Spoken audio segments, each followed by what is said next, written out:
আন্দোলনের সুফল কিন্তু এখন হাইজ্যাক করছে ওই বাচ্চা পার্টি। আমরা দীর্ঘ প্রায় 16 বছর রাজপথে আন্দোলন সংগ্রামের মাধ্যমে যে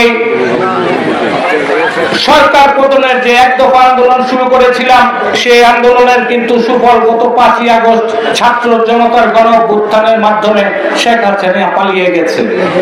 দেশে শেখ হাসিনা বিহীন প্রায় 1 বছর হতে চলল।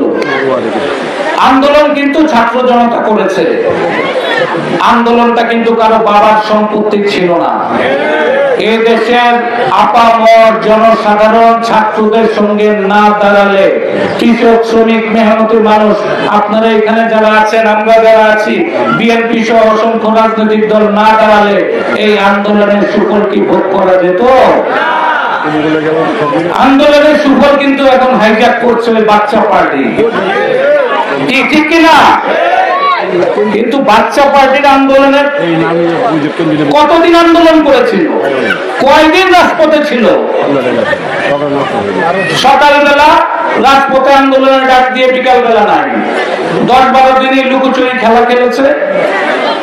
ডিবি হারুনের ভাতের হোটেলে গিয়ে মুসলেখা দিয়ে বলেছে আমরা আন্দোলনে নাই। ঠিক কিনা ভাই? তারপরে আন্দোলন করতে হলো। শেখ হাসিনা কেমনে পালায় গেল? শেখ হাসিনার এক দফা আন্দোলন কিভাবে হলো? এটার মাস্টার মাইন্ড ছিলেন আমাদের নেতা, তারুণ্যের অহংকার তারেক রহমান।